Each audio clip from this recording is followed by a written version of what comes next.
hurling complaints, getting mad, attacking leaders, all crime all the time. These are the things that grab the headlines. What makes this a better place are the people and the programs that search for answers and solutions. This is a Channel 8 News special report, Answers and Solutions 2010. Here is Channel 8 General Manager, Mr. Glenn Drake. Good evening, I'm Glenn Drake, General Manager for News Channel 8, Alpha Broadcasting, and we bring you another series of our Answers and Solutions this evening. Like I said yesterday, we got, as a TV station and doing the news on a daily basis, we got fed up, we got tired of just perpetuating the same thing, the violence on TV every week, so we're taking a stand. For the next couple weeks, we're going to, of course, bring in many other people in our community, and we're going to find some of the answers and solutions to what's plaguing our community with our young people, the teenagers, the violence, etc., etc. They say the family that prays together stays together. Tonight we have our guest, Pastor J. Wilmoth James, right. And you're with the 7 Days Adventists, and you're with the Central and Hope Congregation. Yes. Welcome to Answers and Solutions. I've seen your work done before. Very inspiring, very touching. We'll just get straight to the point. What do you think is happening in our community with our young people? There's so many different things that I want to ask you tonight, but with the violence, how would you start out? It is quite clear that our society has lost some of its cardinal values, that the respect for life is no more there. You have to understand that from a Christian background, a Jewish background perspective of our teachings, the entire Caribbean, our families were first led into the belief, into the thought of life being the gift from God. But today it almost appears that human beings think that lives belong to them. And so we find that in the family structure and the community structure and the values that held us up as significant human beings have really lost their stronghold. And thus we see now an end product of those cardinal truths that we once hold dear, and which results in the type of crime we're seeing, in the type of behaviors we're seeing, the type of disrespect we're seeing, both in the homes and in the community. I would like to add here that what we see in our community is what's happening in the home.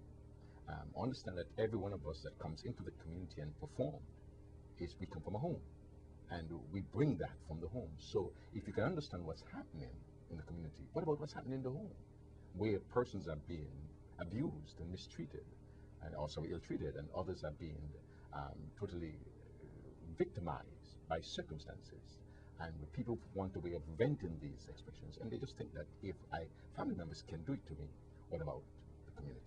Yeah, but they say charity starts at home. Now, depending on what your definition of home is, because there's a shelter, there's a roof, but many of these people don't really have a home. That is so true. Structurally, yes. But the structure of a family, they're not recipients of that. Okay.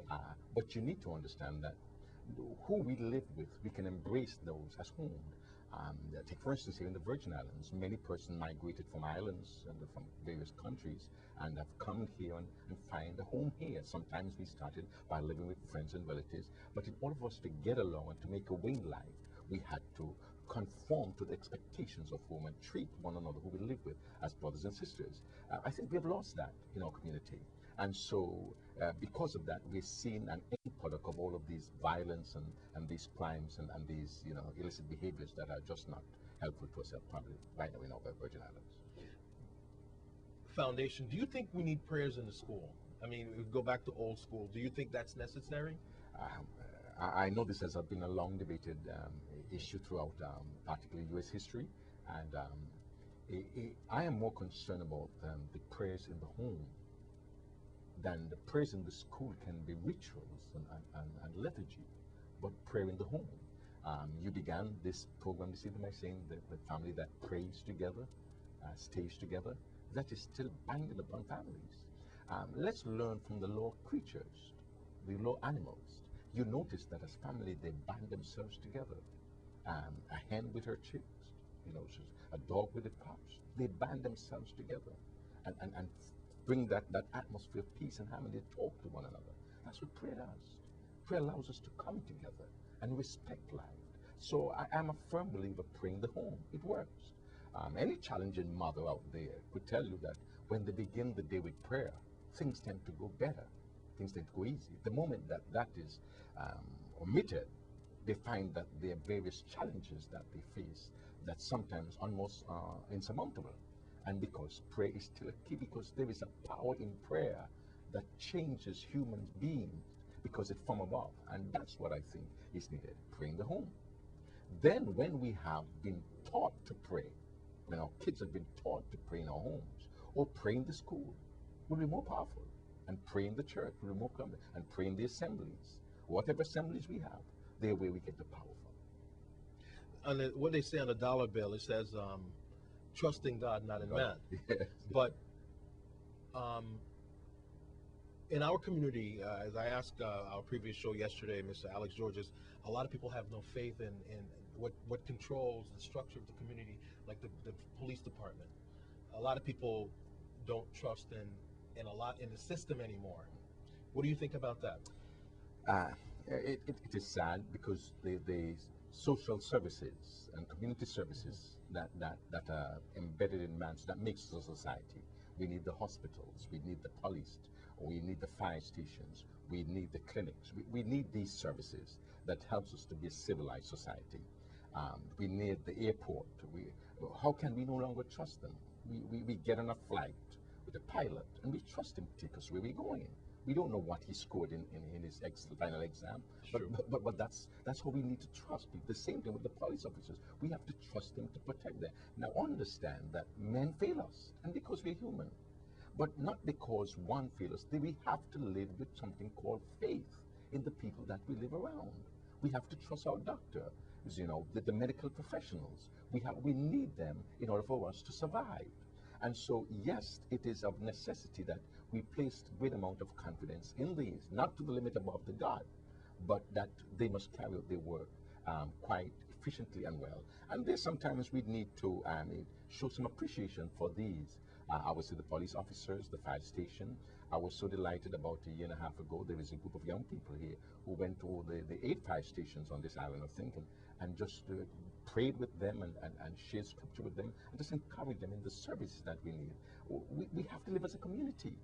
And there are some persons who are not able to live as a community, and that's why you have the prison cells, because persons are not able to conform to what is expected. And it is a part of our society. All these are there. But we must find ways and means where we can learn to live together. Again, I go back to the low creatures. They teach us so much things. The good book says, consider thou the ant. It shows with some sort of a wisdom. They work together to build a community. They harmonize. And they don't have brains and etc. like we do have. They operate from instincts and nature's movement. But yet they're able to dwell together. I don't think we've ever come across a riot against ants. No, we usually see them walk harmony, work together. We as human beings, we can. We have brain cells, we can. And that's what we learn to understand, that we are wonderful and marvelously made to live with each other. Yes, sir, there are going to be differences. There will be, even in the home, there can be differences in the school. Then we may see things I just, but we can sit down and talk about these differences and move forward. That's how we get our community going. Now, you mentioned that we can trust in many of the individuals in the social system. You indicated even trusting, as far as trusting a pilot, because you don't know how his finals were, his grades was. However, we still have to trust in man in order to run our community. The social system, our judicial system, we still have to trust a judge to make the right decision. Do you think that we need stiffer penalties in the community? Some people say death penalty, some people say more time, stiffer penalties for the young people as a deterrent. They're saying that we don't have enough deterrent in our community to, stop our young people or stop the violence. Do you think stiffer penalties is the answer? Let me answer that clearly. I do not think that stiffer penalties is going to curb the society. If you understand the basic understanding of mankind, when he's bent on doing something, he moves towards it. What I think will help us in the judicial system is that they provide or give guidance to those in powers to provide education for young people.